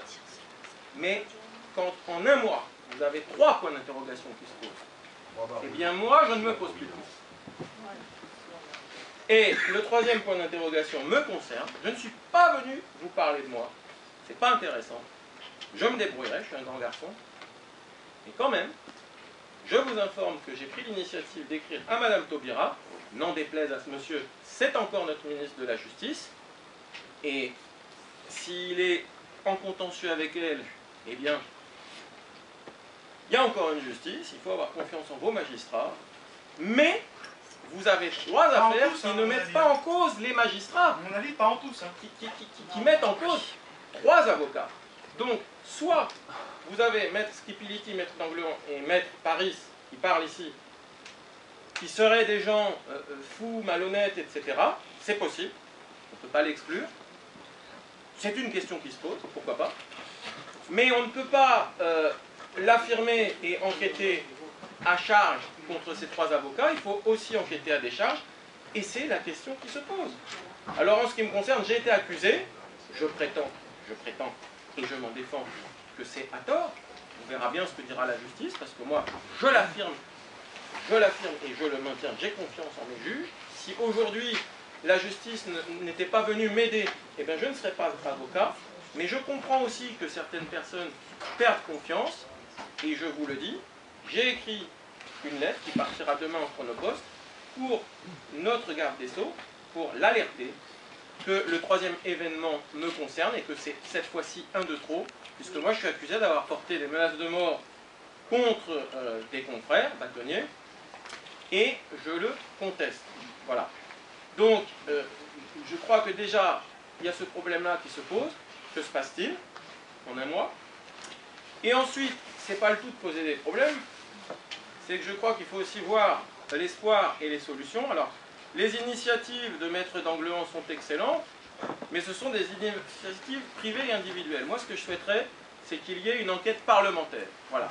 En France, il y a la possibilité de solliciter une enquête parlementaire, et je crois qu'à ce stade-là... Ils n'ont pas été sollicités pour la suspension de la Convention, ça va être difficile pour les solliciter pour une enquête parlementaire. Non mais je ne veux pas tout mélanger. C'est essentiel, on ne leur a pas demandé leur avis, alors que la Constitution le prévoyait. Moi je n'aime pas la polémique stérile. Hein. Si vous voulez, je suis quelqu'un de pragmatique, je me fixe des objectifs. Donc j'ai un objectif, c'est d'obtenir la mobilisation de Madame le garde des Sceaux. Elle a la faculté de mobiliser son parti, hein, au même titre que M. Sarkozy, ancien président, a souhaité qu'il y ait une enquête parlementaire par rapport à des événements récents. Il a mobilisé ses parlementaires pour solliciter la demande d'enquête parlementaire. Moi je dis qu'aujourd'hui, quand il y a trois événements majeurs et choquants dans une profession, je suis en droit, moi, d'écrire et d'interpeller Madame le garde des Sceaux.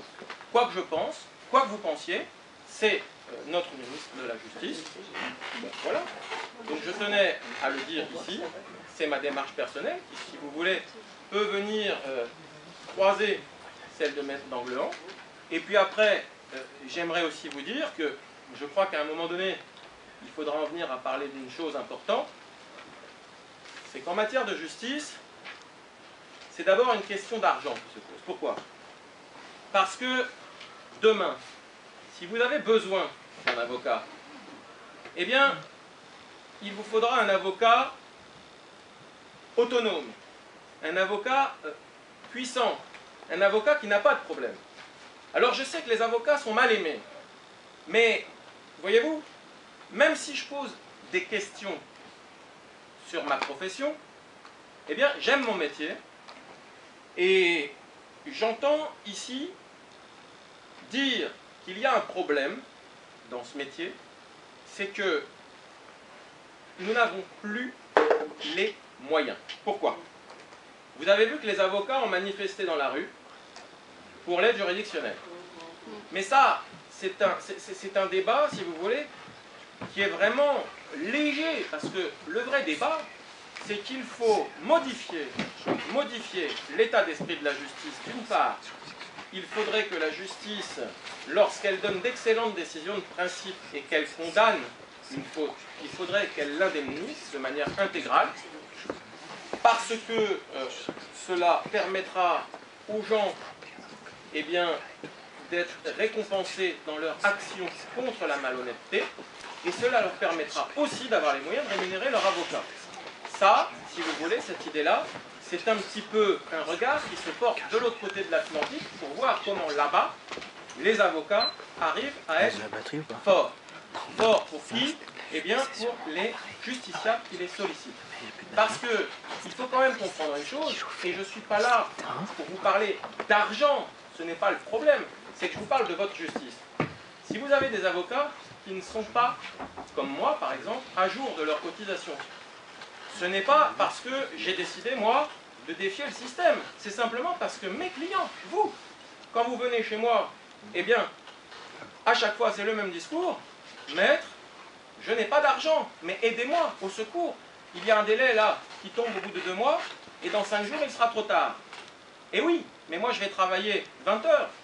Et il faut savoir une chose, c'est que l'Association nationale d'aide et d'assistance fiscale, l'ANAFA, vous regarderez sur internet, eh bien elle a chiffré le fonctionnement du cabinet d'un avocat. Et je vais vous faire participer à mon intervention, et après j'en terminerai par là. Y aurait-il une personne ou deux ici qui pourrait me dire, à son avis, combien peut coûter au minimum le fonctionnement d'un cabinet? C'est-à-dire que moi, si vous venez me voir et que je passe 1 heure avec vous, eh bien pour que je ne fasse pas faillite, combien d'argent devez-vous me donner? En avez-vous une idée? 1000 euros. De l'heure. 150. 125. 125, c'est le minimum qui a été défini par l'ANAFA. Mais comprenez-vous, si je dois passer 10 heures à vous faire un recours, ça fait déjà 1250 euros. Or, je le dis sans mépris, moi-même, est-ce que j'ai 1200 ou 1500 euros sur mon compte, disponible et prêt à être mobilisé si jamais se pose un problème dans ma vie avec un avocat? Eh bien, bien souvent, la réponse, c'est non. Le problème est là. Alors, vous allez me dire, bon, très bien, mais si on importe un petit peu le raisonnement américain, c'est-à-dire, si au lieu d'avoir un marché passif du droit, avec des gens qui aboutissent en justice sans avoir finalement gain de cause autrement que sur le principe, et qui ont seulement gain de cause, oui, sur le principe, mais au niveau de l'argent, ça ne suit pas. Alors, si on change ça et qu'on passe non plus sur un marché passif où les gens vont faire le calcul de se dire, eh bien, je vais commettre des fautes et je ne serai pas tellement sanctionné financièrement, même si je suis sanctionné sur le principe, si on passe de cette situation passive à un marché actif à l'américaine, c'est-à-dire que demain vous irez voir un avocat et que l'avocat vous dira, oui, effectivement, dans cette affaire, sur le principe, on va gagner, et certainement que je vais vous faire gagner 100 000 euros. Et bien, vous pourrez dire à une banque ou à un assureur, voilà, vous faites passer ce dossier en commission et vous allez financer les honoraires de l'avocat, mais pas à l'aide juridictionnelle. Ce seront des honoraires conséquents qui seront pris en charge à l'avance parce qu'on sait que le dossier va aboutir. Et le rouage qu'il faut modifier pour mettre tout cela en place, c'est qu'il faut aussi supprimer le pouvoir des magistrats par rapport à ce qu'on appelle l'article 700. C'est un article qui prévoit que quand vous gagnez, le magistrat va arbitrer sur la somme qui vous sera attribuée et au titre de laquelle votre adversaire est condamné pour rembourser vos frais d'avocat. Aujourd'hui, c'est une anarchie totale. Il faut que cela cesse. Et c'est aussi la réforme dont je saisis, Madame le garde des Sceaux. Il faut absolument que désormais, on ait un texte qui prévoit que les honoraires ont été convenus avec l'avocat, ça a été versé au débat, on savait à quoi s'en tenir, on pouvait très bien transiger et passer un accord pour éviter le pire, on a voulu aller jusqu'au bout du procès, on a perdu, eh bien on sera condamné à payer les 5, 8 ou 10 000 euros qu'on a pris le risque de devoir payer à l'avocat adverse qui fait gagner votre adversaire parce que vous lui avez fait du mal. C'est quand même des choses. Que vous fassiez un procès pour vous défendre ou pour faire valoir vos droits en demande, qu'à la fin, vous avez gagné, quand vous avez une condamnation. La condamnation vous donne droit certainement à des dommages et intérêts ou à une somme que l'on vous devait, mais vous devez avoir à côté aussi une condamnation claire et nette sur ce que vous a coûté l'avocat, et pas sur la moitié, ni sur un tiers, ni sur un dixième. Et là-dessus, si l'État a un problème pour financer l'aide juridictionnelle pour vraiment les plus pauvres, eh bien je lui dis, moi, à l'État, modifiez l'article 700, ça doublera le chiffre d'affaires des cabinets d'avocats, et croyez bien que moi-même et mes confrères seront ravis de vous donner systématiquement 10% sur les condamnations qui seront présentées au titre de l'article 700. Et j'ai fait le calcul, ce n'est pas 20 millions qu'on peut dégager pour l'aide juridictionnelle, mais 250 millions d'euros. Donc il n'y a pas de problème. Il faut parler d'argent parce que la justice, comme le reste, c'est un travail. On a d'excellents magistrats, comme dans tout domaine, on a des difficultés parce que l'être humain, qu'il soit magistrat, agriculteur ou ingénieur, ça reste un être humain avec des dérives possibles. Mais j'insiste, personnellement, si je n'avais plus confiance en la magistrature, je cesserais mon métier. En revanche, je n'accuse pas la profession d'avocat ni le métier d'avocat, mais je dis que tel qu'il se pose aujourd'hui, le système financier qui pèse sur les avocats n'est pas bien. Voilà. Maintenant, je souhaite vraiment bon courage à Maître Langlois. Je crois qu'il en a besoin et si je peux l'aider, je l'aiderai. Parce que vraiment, je pense que quand on a comme lui 2 étoiles, c'est-à-dire que cet avocat est allé 2 fois devant le Conseil constitutionnel, et qu'on se retrouve à ne pas pouvoir exercer, là il y a vraiment quelque chose qui ne va pas. Parce que aller 2 fois devant le Conseil constitutionnel, ça veut dire qu'un talent s'exprime.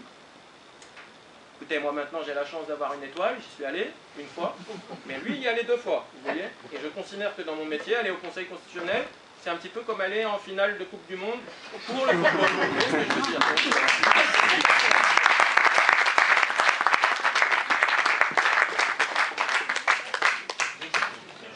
Ça méritait l'explication, vous avez raison. Enfin, moi, j'ai moi-même été victime de l'injustice en France.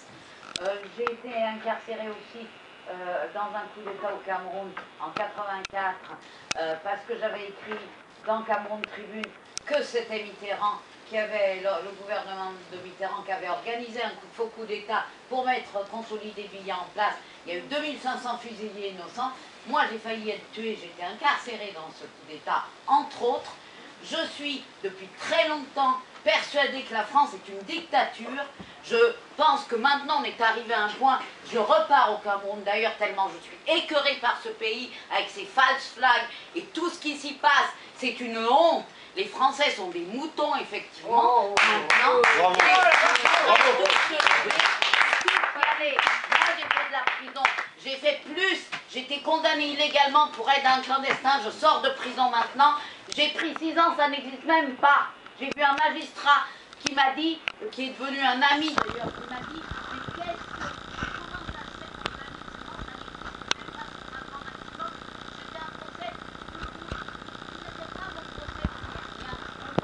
Tout ça parce que je suis fichée aux renseignements généraux pour mon activisme en faveur de l'Afrique contre la France. J'ai passé ma vie à lutter pour l'Afrique et contre les colons. Maintenant, je dis oui, j'en ai marre. Je pense que ce pays est foutu, dégénéré. Tout est en train de foutre le camp. Il n'y a plus de valeur morale, il n'y a plus rien. J'étais socialiste, je ne suis plus rien. Je ne suis plus qu'un être humain écœuré par une France qui est le pays des non-droits de l'homme. C'est une honte, la France est une honte.